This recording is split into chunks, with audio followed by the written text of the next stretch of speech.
Hi students,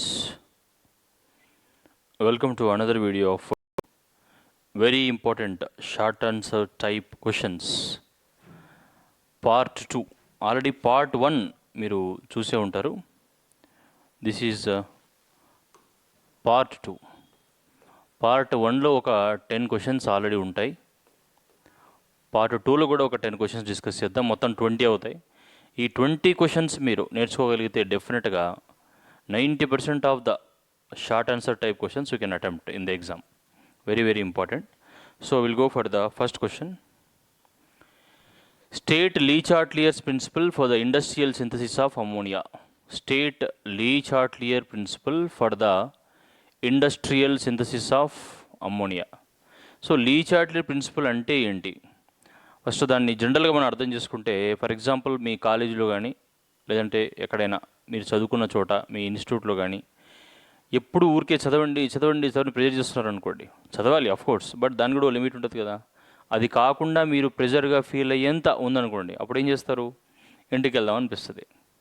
ఒకవేళ ఇంట్లో parents కూడా ఇంటికి వెళ్ళినప్పటి నుంచి చదవండి అని అంటూ కాలేజీలో కంటే వాళ్ళే ఎక్కువ ఇబ్బంది పెట్టారనుకోండి, అప్పుడేమనిపిస్తుంది? కాలేజీకి రావాలనిపిస్తుంది.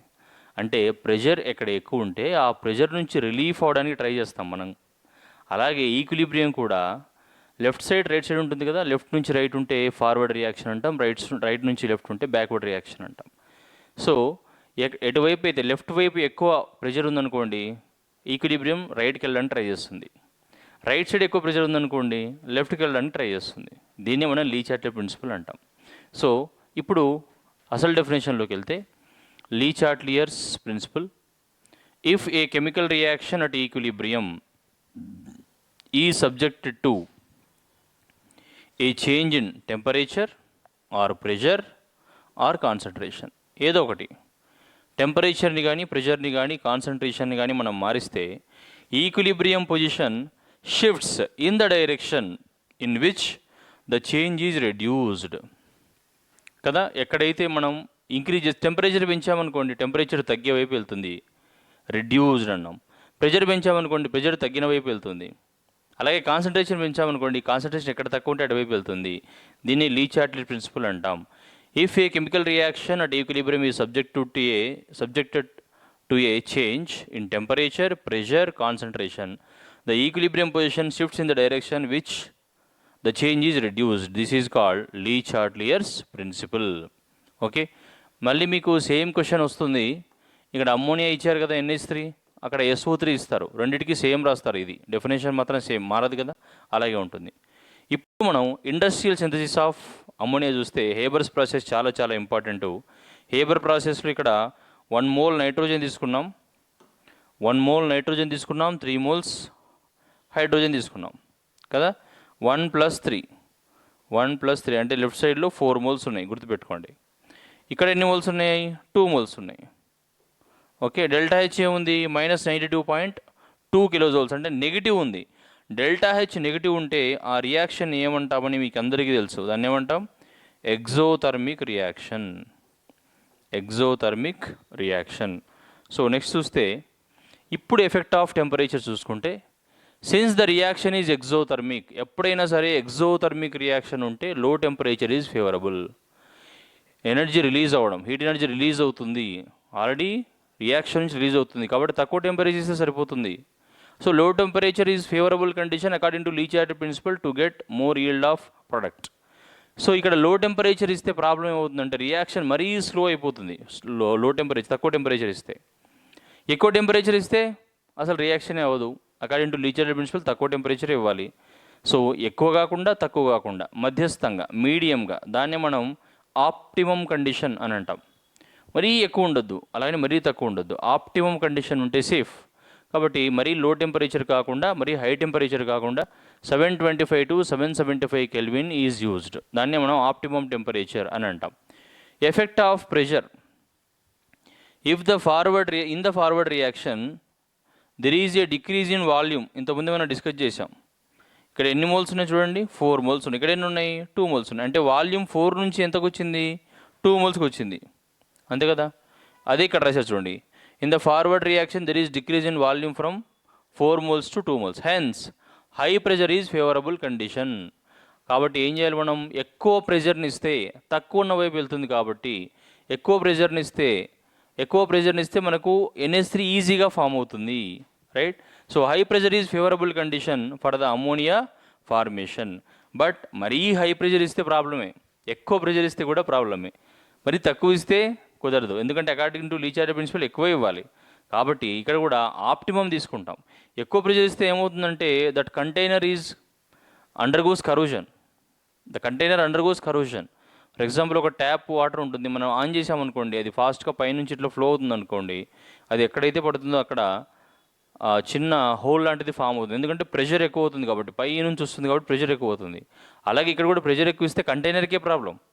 కాబట్టి మరీ ఎక్కువ కాకుండా తక్కువ కాకుండా ఎంత ఇస్తాం, 200 అట్మాస్ఫియర్ ఇస్తాం. ఈ కండిషన్స్ అన్నింటి కలిపి ఒక చోట రాస్తాం. చూడండి, optimum conditions for ammonia synthesis. Pressure ఎంత ఇచ్చాం, 200 atmosphere. Temperature 725 to 775 kelvin.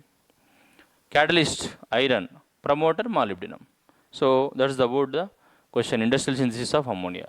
Same question but only product is changed. ఇక్కడ సల్ఫర్ ట్రయాక్సైడ్ తీసుకుంటాం, SO3 సల్ఫర్ ట్రయాక్సైడ్. అమ్మోనియా బదులు సల్ఫర్ ట్రయాక్సైడ్ తీసుకున్నాం, మిగిలినవన్నీ యాజ్ టీజ్గా ఉంటాయి. ఒకసారి అబ్జర్వ్ చేస్తే ఆ క్వశ్చన్ వస్తే ఆ క్వశ్చన్కి ఆన్సర్ రాయగలిగితే ఈ క్వశ్చన్ కూడా మనం ఈజీగా ఆన్సర్ చేయొచ్చు. మళ్ళీ లీ చార్ట్ ప్రిన్సిపల్ ఇంతే కదా రాస్తాం. If a chemical reaction at equilibrium is subjected to change in temperature, pressure or concentration, the equilibrium shifts in the direction which the change is reduced. ఇది అవసరం లేదు, రెడ్యూస్డ్ వరకు చాలు. ఓకే, ఇప్పుడు industrial synthesis of sulphur trioxide ఇక్కడ ఇచ్చారు. ఇక్కడ ఎన్ని మోల్స్ ఉన్నాయి చూడండి, ఎన్ని మోల్స్ ఉన్నాయి, SO2 2 మోల్స్ ఉన్నాయి కదా, ఇది 2 మోల్స్. ఇది ఎన్ని మోల్స్, 1. 2 + 1 ఎంత, 3. అంటే ఇక్కడ 3 మోల్స్ ఉన్నాయి. ఇక్కడ ఎన్ని ఉన్నాయి, 2 మోల్స్ ఉన్నాయి. ఇక్కడ డెల్టా హెచ్ ఏముంది, నెగిటివ్ ఉంది. నెగిటివ్ అంటే ఏం రియాక్షన్ అంటాం, ఎగ్జోథర్మిక్ రియాక్షన్ అంటాం. ఎగ్జోథర్మిక్ రియాక్షన్లో లో టెంపరేచర్ ఫేవరబులా, హై టెంపరేచర్ ఫేవరబులా? Just now we have discuss that all exothermic reactions are low temperature is favourable. కాబట్టి లో టెంపరేచర్ తీసుకుంటే చాలు. ప్రెషర్ హై ప్రెషరా లో ప్రెషర్ ఇక్కడ డిసైడ్ అవ్వచ్చు. ఇంత ముందులాగే కదా, 4 నుంచి 2 అయింది అంటే తగ్గింది కాబట్టి హై ప్రెషర్ తీసుకున్నాం. ఇక్కడ కూడా 3 నుంచి 2 అంటే తగ్గినట్టే కదా, ఇక్కడ కూడా ఏం తీసుకోవాలి, హై ప్రెషర్ తీసుకోవాలి. మళ్ళీ సేమ్ కండిషన్స్, మరి లో టెంపరేచర్ అయితే ప్రాబ్లం కాబట్టి 673 కెల్విన్ టెంపరేచర్ తీసుకుంటాం. ఇలా ప్రెషర్ మరీ హై ప్రెషర్ అయితే ప్రాబ్లం కాబట్టి 1 to 2 అట్మాస్ఫియర్ సరిపోతుంది దీనికి, అది తీసేసుకుంటాం. ఆ కండిషన్స్ ఇక్కడ రాసేస్తాం. Pressure 1 to 2 atmosphere, temperature 673 kelvin, catalyst V2O5 ఇదొకటి రాయించాలి, ఇది అవసరం లేదు. రెండిట్లో ఏదైనా యూజ్ చేయొచ్చు, బట్ ఇది ఒకటి రాస్తే సరిపోతుంది. V2O5 గుర్తుపెట్టుకోవడం ఈజీగా ఉంటుంది కాబట్టి V2O5 రాయండి. చూసారా, అమ్మోనియా సింథసిస్ నేర్చుకుంటే సల్ఫర్ ట్రయాక్సైడ్ వచ్చేసింది అంతే. ఒక క్వశ్చన్ నేర్చుకుంటే 2 ఆన్సర్స్ వస్తాయి. ఒక దెబ్బకి 2 పిట్టలు అని అంటుంటారు కదా, అట్లా. నెక్స్ట్ 13th, ఇది చూడండి. ఇక్కడ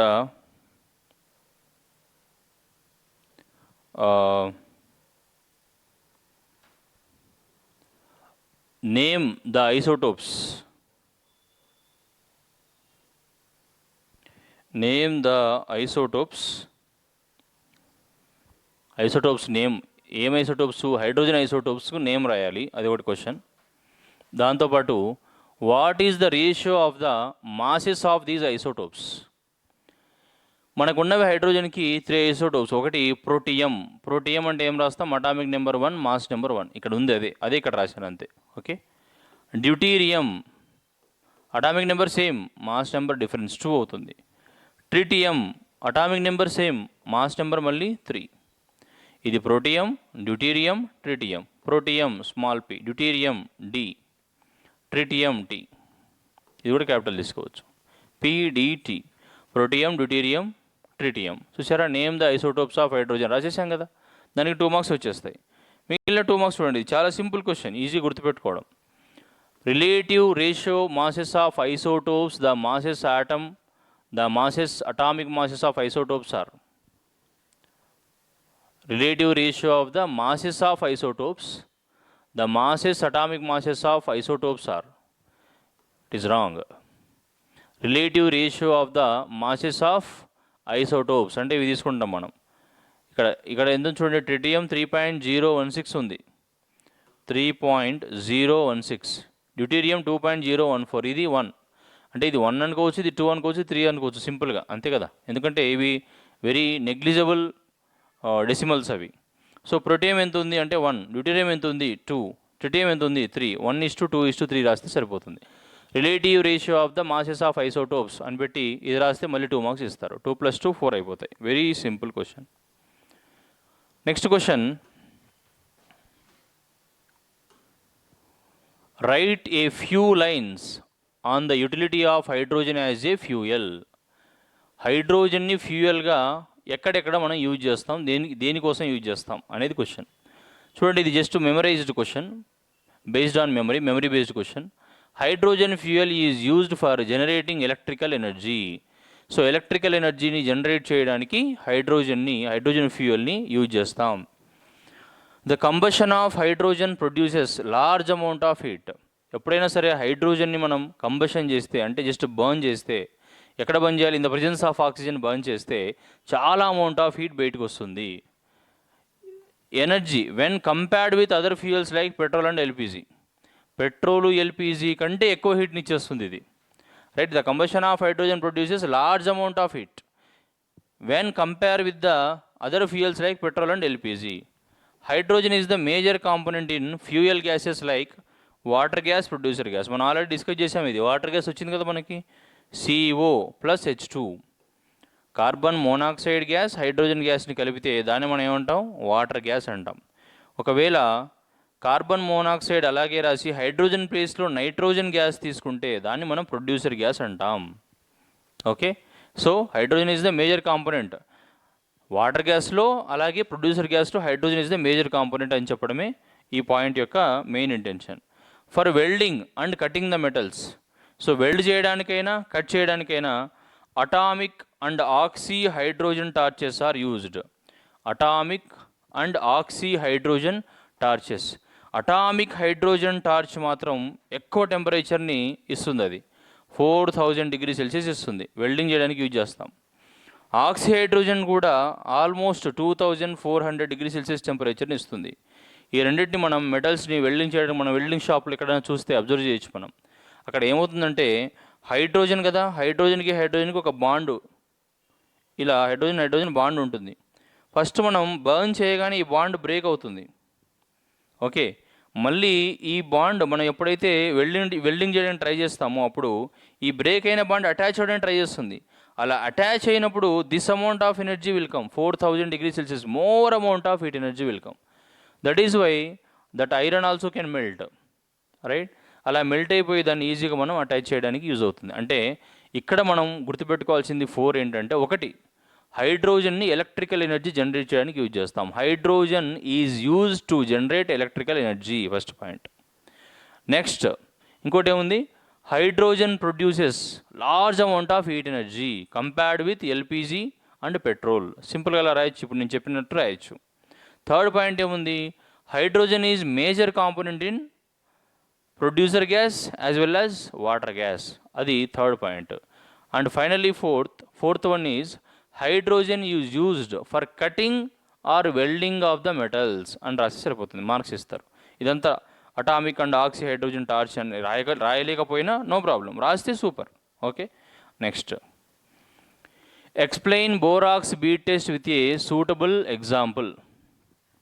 సో ఈ 13th గ్రూప్ ఎలిమెంట్స్లో అడిగే 2 క్వశ్చన్స్, ఒకటి డైబోరిన్ గురించి అడుగుతుంటారు, ఇంకొకటి ఎక్కువగా బోరాక్స్ బీడ్ టెస్ట్ అడుగుతూ ఉంటారు. సో బోరాక్స్ బీడ్ అంటే పూస అంటాం తెలుగులో, చిన్న చిన్న ముత్యాలు ఉంటాయి కదా, అలా ఉంటుంది పూస. బోరాక్స్ బీడ్ అంటే పూస. This is that bead, the meaning of bead is పూస. Okay, borax is the most important compound of boron which is a white crystalline solid of formula. So ఇదంతా ఏం అవసరం లేదు, మీరు ఏం రాస్తారంటే Na2B4O710H2O ఈజ్ కాల్డ్ బోరాక్స్, అంతే, first point అయిపోయింది, right. Na2B4O710H2O is called borax. Second point ఏం రాస్తారంటే, this test is used for the detection of coloured basic radicals in qualitative analysis ఉంది. ఓకే, ఇక్కడ ఏం రాయొచ్చు, this test mainly used in qualitative analysis. అంటే ఇక్కడ చూడండి, this test is mainly use, ఇదంతా అవసరం లేదు. రైట్, రాస్తే తప్పులేదు, బట్ మనం సింపుల్గా అయిపోవాలి కదా. లాస్ట్ టైంలో చూస్తుంటారు ఇలాంటి వీడియోలు, మనం అంతకుముందు చూడం కదా. ఫాస్ట్గా రాయాలంటే ఇదంతా గుర్తుపెట్టుకోవడం కష్టం. సింపుల్గా ఏం రాస్తాం ఇప్పుడు, this test is mainly used in qualitative analysis. ఇది సెకండ్ పాయింట్ అయిపోయింది. Next, borax is heated on the loop of the platinum wire. As a result it melts ultimately and forms transparent glassy mass composed of sodium metaborate. ఇక్కడ కూడా ఇదంతా అవసరం లేదు. Borax is heated forms, borax is heated and forms. Okay, ఇది సరిపోతుంది, ఇదంతా అవసరం లేదు. Borax is heated and forms a transparent glassy mass composed of sodium metaborate and boric acid. ఇది సోడియం మెటాబోరేట్, ఇది బోరిక్ యాసిడ్, బోరిక్ ఎన్హైడ్రేట్ అని రాసాం కదా. బోరిక్ యాసిడ్ అంటే ఏంటి అంటే వాటర్తో కలిస్తే అదే బోరిక్ యాసిడ్ అవుతుంది, కాబట్టి అలా రాస్తాం. సో ఫస్ట్ మీరు రాయాల్సిన పాయింట్ ఏంటి, Na2B4O7 ఈజ్ కాల్డ్ బోరాక్స్ అని రాసి, this test is mainly used in qualitative analysis second point రాసి, third point borax is heated and forms transparent glassy mass compound of sodium metaborate and boric acid అని రాసి ఈ equation రాయాలి. చూడండి, first మనం borax తీసుకున్నాము. బోరాక్స్ ఇది Na2B4O7 10H2O, ఇది బోరాక్స్. హీట్ చేసాం, ఏమైంది, Na2B4O7 అంటే వాటర్ మొత్తం ఎలిమినేట్ అయిపోయినాయి, removed, water has been removed. ఇక్కడ ఏమైంది, NaBO2, ఇది NaBO2, దీన్ని ఏమంటాం, సోడియం మెటాబోరేట్ అంటాం. ఇదేంటి, బోరిక్ ఎన్హైడ్రేట్ B2O3. సో ఇది యాసిటీస్గా రాసేయండి. నెక్స్ట్ చూడండి ఎగ్జాంపుల్, డైరెక్ట్గా B2O3 వచ్చింది కదా మనకు. ఆ B2O3ని దేంతో రియాక్ట్ చేసాం, ఏదైనా ఒక మెటల్ ఆక్సైడ్తో రియాక్ట్ చేస్తాం. మెటల్ ఆక్సైడ్, బోరిక్ ఆక్సైడ్ అయినా బోరిక్ ఎన్హైడ్రేట్ అయినా నో ప్రాబ్లం. బోరిక్ ఆక్సైడ్ కావాలంటే ఇక్కడ కూడా, ఇది మనం ఇక్కడ ఉంది కదా, ఇది బోరిక్ యాసిడ్ అని ఇచ్చారు కదా, దీన్ని బోరిక్ ఆక్సైడ్ అనుకోండి, అది బెటర్. బోరిక్ ఆక్సైడ్ అనుకోండి, అప్పుడు మనకు ఈజీగా గుర్తుపెట్టడానికి ఈజీగా. ఇది బోరిక్ ఆక్సైడ్, బోరిక్ ఎన్హైడ్రేట్ అని రాయొచ్చు, బోరిక్ ఆక్సైడ్ రాయొచ్చు. ఇప్పుడు బోరిక్ ఆక్సైడ్ని ఏం చేస్తున్నాం మనం, మెటల్ ఆక్సైడ్తో రియాక్ట్ చేస్తున్నాం. ఈ మెటల్ ఆక్సైడ్ని బట్టి ఇక్కడ కలర్ వస్తుంది. ఇది ఏమొస్తుందంటే కలరు డీప్ బ్లూ కలర్ వస్తుంది. రాంగ్, ఇది తప్పు. ఇక్కడ ఏమొస్తుంది, మీరు కరెక్షన్ చేసుకొని రాసుకునేటప్పుడు అక్కడ దీన్ని డీప్ బ్లూ కలర్లో ఉంటుంది, అది ప్రింటింగ్ మిస్టేక్. ఓకే, సో ఒకసారి మళ్ళీ రివైజ్ చేస్తాను చూడండి ఏమేం చెప్పామని. మనం first explain borax bead test అన్నాం కాబట్టి ఫస్ట్ ఏం రాసాం, ఇది రాసాం. Na2B4O7 10H2O is called borax. ఇది ఫస్ట్ పాయింట్. సెకండ్ పాయింట్ ఏంటి, this test is mainly used in qualitative analysis. ఇది ఒక ప్రాక్టికల్లో ఒకటి, సెకండ్ ఇయర్లో మీరు చేస్తారు.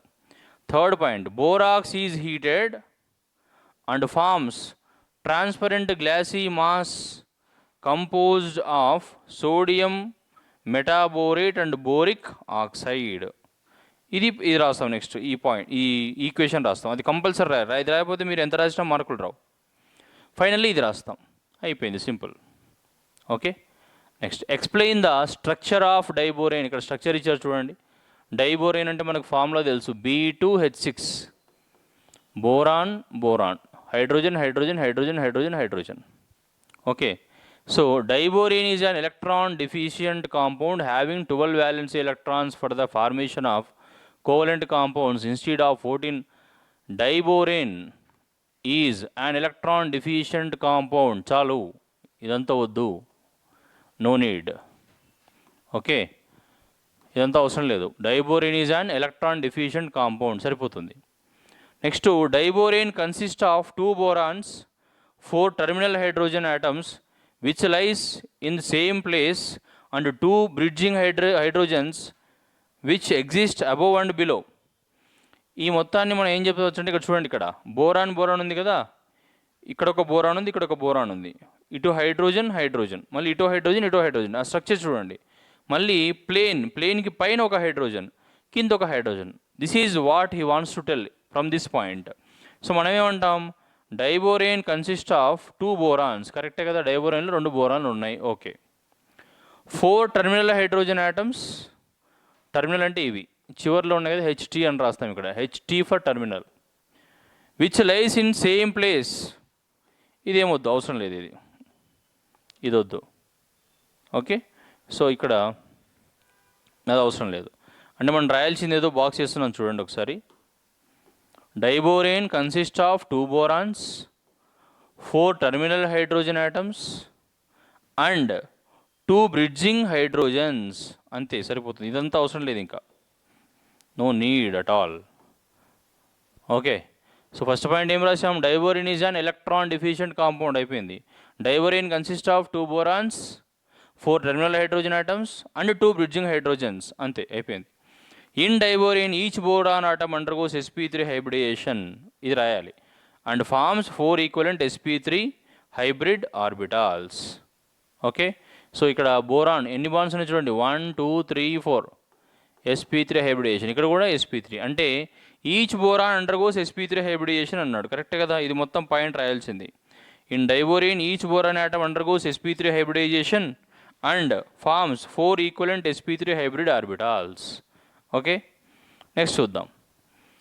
The half filled sp3 hybrid orbitals of 1 boron atom and vacant sp3 hybrid orbital of 2nd boron atom overlaps with 1s orbital of hydrogen atom as shown in figure and forms BHB bonds. So దీని meaning ఏంటంటే, ఇక్కడ చూడండి, first observe చేయండి, by heart చేయకండి. The half filled sp3 hybrid orbital of 1 boron atom, half filled sp3 hybrid orbital. ఇక్కడ చూడండి, ఇక్కడ ఇది చూద్దాం, ఇందులో ఒక ఎలక్ట్రాన్ ఉంది. ఓకే, ఇది ఒక ఎలక్ట్రాన్, హాఫ్ ఫిల్డ్, దీని మీనింగ్ ఇది. The half filled sp3 hybrid orbital of 1 boron atom. Okay, and vacant sp3 hybrid orbital of 2nd boron atom. ఇది చూడండి, డాట్స్ ఉన్నాయి, ఇది వెకెంట్, ఇందులో అసలు ఏమీ లేవు ఎలక్ట్రాన్స్, 0. ఇది హాఫ్ ఫిల్డ్, ఇది 0 vacant. And with 1s orbital of hydrogen atom, ఇక్కడ హైడ్రోజన్ చూసారా, ఇది హైడ్రోజన్, ఇందులో ఒక ఎలక్ట్రాన్ ఉంటుంది. ఇప్పుడు ఈ 3 ఓవర్లాప్ అవుతున్నాయి, BHB బాండ్ అనే ఫామ్ అయింది చూడండి, BHB. ఓకే, సో మళ్ళీ ఒకసారి చూడండి, the half filled sp3 hybrid orbital of 1 boron, ఇది, and vacant sp3 hybrid orbital of another boron, ఇది. Okay, overlaps with 1s orbital of hydrogen atom, ఇది shown in the figure, and forms BHB bridging bonds. Okay, ఇక్కడ ఇది అవసరం లేదు, ఇదేమీ అవసరం లేదు. ఓకే, ఫైనల్గా మనం రాయాల్సింది ఇది, ఈ point. This BHB bridge bonds are also called as banana bonds or tau bonds. ఇంకొక పేరు ఉంటుంది, అది కంపల్సరీ రాయండి మీరు, ఇక్కడ లేదు అది. 3 centered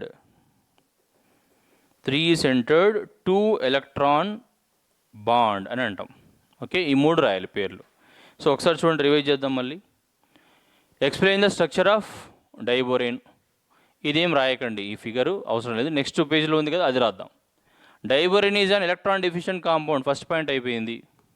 okay, diborane consist of 2 boron atoms, 2 boron atoms, 4 terminal hydrogens ఉన్నాయి, అండ్ 2 బ్రిడ్జ్డ్ హైడ్రోజన్స్, ఇది సెకండ్ పాయింట్. థర్డ్ ఏం రాసాం, in diborane each boron undergoes sp3 hybridisation కదా, and forms 4 equivalent sp3 hybrid orbitals. Next, ఇది చాలా important point, compulsory రాయాలి, లేకపోతే mark ఇవ్వరు. The half filled sp3 hybrid orbital of 1 boron atom and vacant hybrid orbital of another boron, 2nd boron atom, overlap with 1s orbital of hydrogen atom to form BHB bonds, ఇది 4th point. And finally this is the 5th point. These are called banana bonds or tau bonds or 3 centered 2 electron bond, అయిపోయింది. Next క్వశ్చన్కి వెళ్తే, what is hydrogen bond? Explain different types of hydrogen bonds with examples. Okay, so ఏం రాసాం చూడండి, the bond formed by an electrostatic attraction between positively charged hydrogen atom and electronegative atom of same molecule or other molecule is called hydrogen bond. The bond formed between electrostatic attraction between the bond formed by an electrostatic attraction between positively hydrogen atom ila undali and electronegative atom fluorine gaani oxygen gaani nitrogen gaani, అది same మాలిక్యూల్లో ఉండొచ్చు, different మాలిక్యూల్లో ఉండొచ్చు. మీకు ఇది కన్ఫ్యూజన్గా ఉందనుకోండి, ఇది రాయండి. The bond formed by an electrostatic attraction between positively hydrogen atom and electronegative atom is called అని రాయండి. ఇదంతా తీసేయండి, ఇదంతా అవసరం లేకుండా సింపుల్గా రాసేయండి, ఎందుకంటే మనకు ఈజీగా అయిపోతుంది. And this is represented with dotted lines, అందుకే డాటెడ్ లైన్స్ రాసాం. ఇది డెఫినేషన్. సో హైడ్రోజన్ బాండ్స్ ఎన్ని టైప్స్ ఉంటుందంటే 2 టైప్స్ కదా. ఒకటేంటి, intermolecular hydrogen bond. Intermolecular hydrogen bond అంటే ఇక్కడ ఏం రాస్తారంటే the hydrogen bond formed between 2 different molecules is called intermolecular hydrogen bond. Okay, example hydrogen bond in HF and water. దీన్ని ఇది ఏదో పెద్ద డయాగ్రామ్ అనుకోకండి, చాలా సింపుల్. ఎలా రాస్తామంటే ఇలా రాస్తాం, హెచ్ఎఫ్, ఈ డాట్స్ ఏంటి హైడ్రోజన్ బాండ్, మళ్ళీ హెచ్ఎఫ్, మళ్ళీ డాట్స్, మళ్ళీ హెచ్ఎఫ్, అలా ఇదంతా అవసరం లేదు, ఇది రాస్తే సరిపోతుంది. ఇప్పుడు నేను రాశాను కదా, అది ఎగ్జాంపుల్ రాస్తే సరిపోతుంది. ఓకే, ఇదంతా మీరు కన్ఫ్యూజ్ అవ్వకండి. So the hydrogen bond formed between different molecules, the hydrogen bond formed between 2 different molecules is called intermolecular hydrogen bond. Intra అంటే ఏంటి, hydrogen bond is formed in the same molecule, అంతే. The hydrogen bond, ఇది hydrogen bond ఉండాలి ఇక్కడ, the bond అని రాయదు. The hydrogen bond present in the same molecule is called intramolecular hydrogen bond. చూడండి, దీన్ని ఏమంటాం మనం, దీన్ని ఆర్థో నైట్రోఫినాల్ అంటాం. ఆర్థో నైట్రోఫినాల్, ఇది ఇలా ఉంటుంది. ఆర్థో నైట్రోఫినాల్ అంటే ఇక్కడ రాసిన చూడండి, ఇది NO2, ఇక్కడ ఒక O ఉంటుంది కదా, ఇది ఫినాల్ కదా, OH. సో ఈ మధ్యలో ఏదైతే బాండ్ ఉందో, ఈ మధ్యలో ఉండే బాండ్ని మనం ఏమంటాం, హైడ్రోజన్ బాండ్ అంటాం. అంటే ఇదంతా ఒకటే molecule. The bond present in the same molecule is called intramolecular hydrogen bond. ఇంకోసారి మనం చూస్తే, హైడ్రోజన్ బాండ్ అంటే the bond formed by an electrostatic attraction between partially positive charge hydrogen atom and more electronegative atom is called hydrogen bond. It is represented by dotted lines. అయిపోయిందా? Types of hydrogen bonds: intermolecular hydrogen bond, intramolecular hydrogen bond. The hydrogen bond which is formed between 2 different molecules is called intermolecular hydrogen bond. Same molecule is called intramolecular hydrogen bond. అది next స్లైడ్లో ఉంది కదా, example ఇది రాసి సరిపోతుంది. ఇది hydrogen bond, right. Next 18th question, ఇది చూడండి. Explain the hybridization involved in SF6. ఇది వస్తే నెక్స్ట్ క్వశ్చన్ కూడా వచ్చేస్తుంది. The central atom of SF6 molecule ఏంటి? ఇక్కడ SF6లో సెంట్రల్ యాటమ్ ఏముంది? సల్ఫర్. అది రాసాం first point. Next electronic configuration, మీరు 8th క్లాస్ నుంచి నేర్చుకుని ఉంటారు. సల్ఫర్ ఎలక్ట్రానిక్ కాన్ఫిగరేషన్ ఇది 1s2, 2s2, 2p6, 3s2, 3p4. Okay. In the excited state ఏమవుతుంది? ఎగ్జైటెడ్ స్టేట్లో ఏమవుతుందంటే ఈ 3sలో ఉండే ఎలక్ట్రాన్ జంప్ అయిపోతుంది. 3s2 ఉంది కదా, 3s1 అయింది. 3p4 ఉంది అక్కడ. 3p4లో ఉండే ఒక ఎలక్ట్రాన్ 3dలోకి వెళ్ళిపోతుంది. ఇది 3d. ఓకే, ఇక్కడ 3p1x, 3px1, 3py1, 3pz1, 3d x² - square 1, 3d z² 1. ఎందుకు ఇంత ఎగ్జైటెడ్ స్టేట్ అయిందంటే మనకు ఎస్లో ఎన్ని ఉన్నాయి చూడండి, ఇక్కడ ఒక ఎస్ ఉంది. పీలు ఎన్ని ఉన్నాయి? మొత్తం 3 ఉన్నాయి, sp3. డీలు ఎన్ని ఉన్నాయి? 2 ఉన్నాయి, sp3d2 రావడానికి అలా జరిగింది అంతే. ఓకే, దాన్ని ఇక్కడ ఎక్స్ప్లెయిన్ చేశా చూడండి, sp3d2. These 6 hybrid orbitals of S overlap axially with unpaired electrons of 6 fluorine atoms. SF6లో 6 fluorine atoms ఉన్నాయి కదా, అవన్నీ యాక్సియల్గా ఓవర్లాప్ అవుతాయి.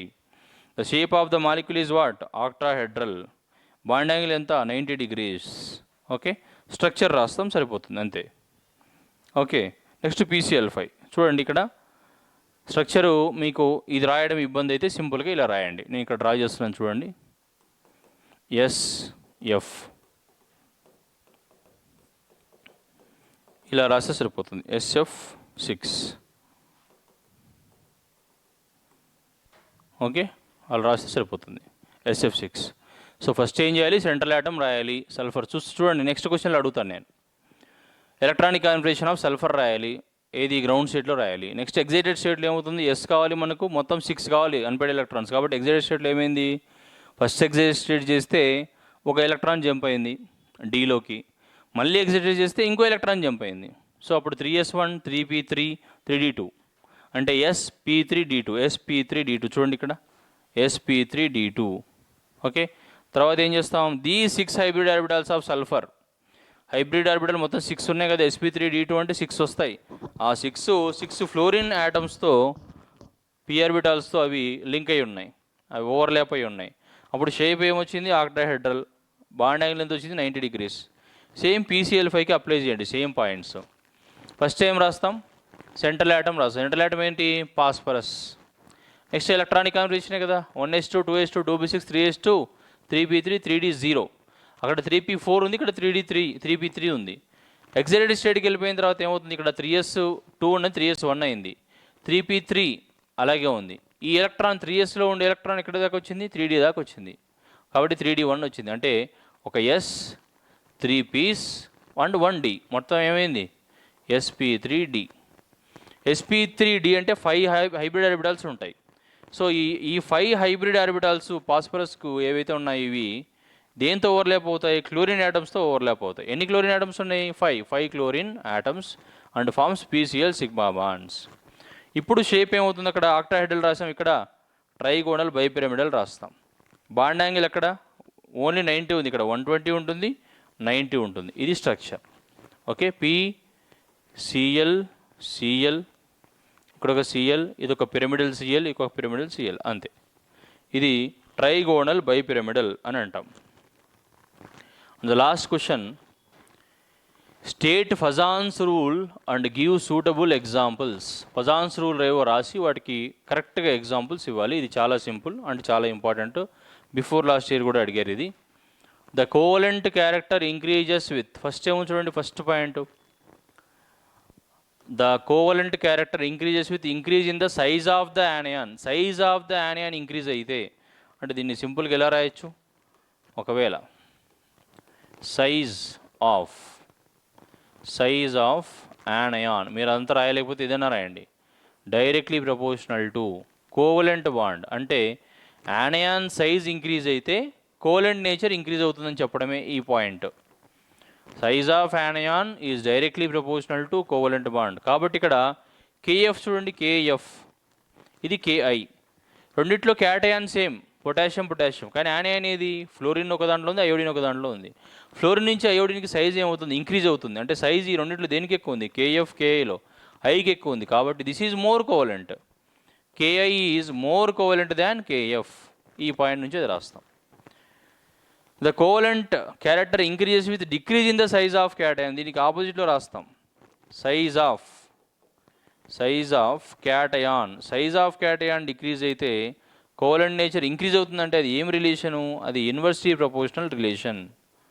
Covalent bond inversely proportional. Size of cation increase అవుతే కోవలెంట్ బాండ్ డిక్రీజ్ అవుతుంది, సైజ్ ఆఫ్ క్యాటయాన్ డిక్రీజ్ అయితే covalent bond increase అవుతుంది. ఇక్కడ lithium fluoride తీసుకున్నాం, KF తీసుకున్నాం, రెండిట్లో యానయాన్ సేమ్, ఫ్లోరిన్. క్యాటయాన్ ఏది, లిథియం పొటాషియం. లిథియం నుంచి పొటాషియంకి ఏమవుతుంది, సైజు ఇంక్రీజ్ అవుతుంది. సైజ్ ఇంక్రీజ్ అవుతే కోవలెంట్ నేచర్ ఏమవ్వాలి, డిక్రీజ్ అవ్వాలి. ఇది size lithium is less than potassium. కానీ మనం ఈ కోవలెంట్ క్యారెక్టర్ ఏం రాస్తాం, KF is less than lithium F. Okay, so ఎక్కడైతే సైజ్ ఎక్కువగా ఉంటుందో అక్కడ కోవలెంట్ నేచర్ తక్కువగా ఉంటుంది, కాబట్టి KF is less than LiF. మిగిలిన 2 ఎగ్జాంపుల్స్ చూద్దాం. The covalent character increases with an increase in charge on cation or anion or both. అంటే charge is directly proportional to covalent bond. Charge ఎక్కువగా ఉంటే covalent nature ఎక్కువగా ఉంటుంది. Covalent character of atom increases with increase in charge of cation and anion. SnCl4 is more covalent than SnCl2. ఎందుకంటే ఇక్కడ charge ఎంత ఉంది, +4, ఇక్కడ -4, +2 -2. ఛార్జ్ ఎక్కడ ఎక్కువ ఉంది, ఇక్కడ ఎక్కువ ఉంది, కాబట్టి more covalent SnCl4. And the last one, cation with pseudo noble gas configuration. మనకు నోబుల్ గ్యాస్ కాన్ఫిగరేషన్ అంటే ఏమంటాం, NS2 NP6 అంటే లాస్ట్ షెల్లో 8 ఎలక్ట్రాన్స్ ఉండాలి అని అంటాం. సూడో అంటే 18 ఎలక్ట్రాన్స్ ఉండాలి. సూడో ఎలక్ట్రానిక్ కాన్ఫిగరేషన్ అంటే 18 ఎలక్ట్రాన్స్ ఉండాలి. మొత్తం 10 + 2 + 6 చూడండి, 18 electrons. Cation with pseudo-noble gas configuration forms covalent bonds and form ionic compounds. Cations with noble gas electronic configuration ఇది లేదు, ఇది తప్పు. కోవలెంట్ బాండ్స్ ఇది లేదు, ఇది రాంగ్ ప్రింటింగ్. చూడండి, cations with pseudo noble gas electronic configuration forms covalent bonds, and cations with noble gas electronic configuration ns to nb6 forms ionic bonds. ఇది కూడా రాయక్కర్లేదు, మామూలుగా మీరు చెప్తే సరిపోతుంది. cations with pseudo noble gas configuration covalent bond, cations with noble gas configuration ionic bonds. So ఇక్కడ CuClలో మొత్తం 18 electrons ఉంటాయి కాబట్టి ఇది సూడో అంటాం. కాబట్టి this is more covalent than NaCl. ఇందులో 8 ఎలక్ట్రాన్సే ఉంటాయి. This is more covalent. CuCl is more covalent than NaCl. వీటిని మనం ఫజాన్స్ రూల్స్ అంటాం. సో ఈ పార్ట్ 2లో 10 క్వశ్చన్స్ ఎవరైతే విన్నారో పార్ట్ 1లో కూడా విని మొత్తం 20 క్వశ్చన్స్ ఉంటాయి. నేను బోర్డు మీద ఏదైతే కట్ చేశానో అది మీరు కూడా రిమూవ్ చేసేసి ఏదైతే కంపల్సరీ రాయాలో అవన్నీ ప్రాక్టీస్ చేసి అర్థం చేసుకొని చదవండి. బై హార్ట్ మాత్రం చేయకండి. కరెక్ట్గా మీరు ఈ వీడియోల కోసం కాసేపు టైం పెడితే చాలు, ఈజీగా మీరు మంచి స్కోర్ చేయొచ్చు. 4 మార్క్స్ ఈజీగా వచ్చేస్తాయి. Okay, thank you very much. All the very best from the Sri NRI junior college, BN Reddy Nagar, Hyderabad.